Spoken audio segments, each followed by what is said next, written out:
الحمد لله رب العالمين الصلاة والسلام على خاتم النبيين وعلى آله وصحبه أجمعين أما بعد فأعوذ بالله من الشيطان الرجيم بسم الله الرحمن الرحيم قال الله تعالى في سورة البقرة ثم أنتم هؤلاء تقتلون أنفسكم وتخرجون فريقا منكم من ديارهم تظاهرون عليهم بالإثم والعدوان وإن يأتوكم أسارى تفادوهم وهو محرم عليكم إخراجهم Yet you are those who kill one another and expel tribes of your people from their homes, helping one another against them in aggression and sins.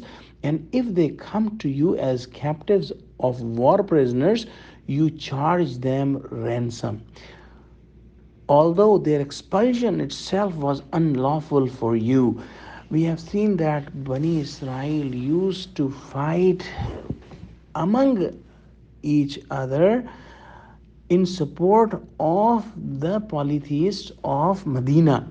And in doing so, they would kill and expel their own Jews. But afterwards, when the war is over, they would pay money to free those Bani Israel people, free those Jews. And Allah subhanahu wa ta'ala has said that this is very wrong.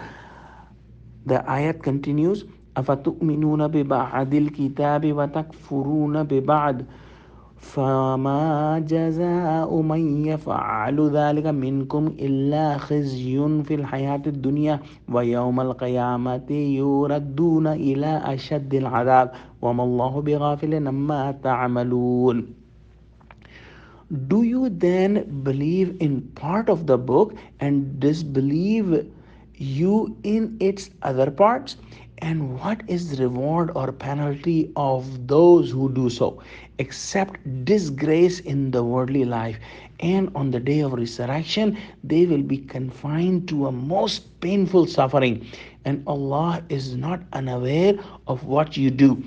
So, Jews took some commandments from Torah and acted on those commandments, and they rejected the other commandments of Torah. And doing so, Allah says that they will be disgraced in this world, and in the day of resurrection they will get a most painful suffering. In their minds, they would be thinking that we are following some of the commandments of Torah. However, in reality, following some commandments of Torah or the book of Allah does not make salvation happen, does not get oneself out of the punishment. One has to follow the complete book, the complete guidance, and all the commandments to be getting out of the punishment. And we can see that even today the Ummat Muhammadi sallallahu alaihi wasallam and today's Muslims are doing the same thing, that they are praying, they are fasting, they are doing Hajj, they are paying zakah, but at the same time they are also taking the bribes, they are also eating other wealth without any feeling of guilt. They are doing all those things that are prohibited in Islam, and they are not doing the parda and the other commandments of Allah subhanahu wa ta'ala.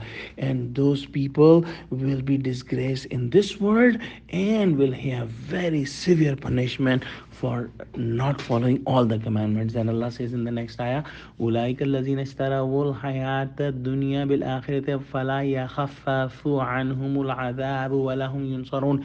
Such are the people who buy the life for this world at the cost of hereafter, so their punishment will not be lightened for them, nor they will be helped. So this is the worst and anyone can get that in this world they will be disgraced, and in the hereafter eternal punishment, not for a few days as Jews believed, but eternal, forever, and severe punishment. Oh Allah, give us true understanding of Quran. Amin. Wa akhiru da'wana alhamdulillahi rabbil alamin. Assalamu alaikum wa rahmatullahi wa barakatuhu.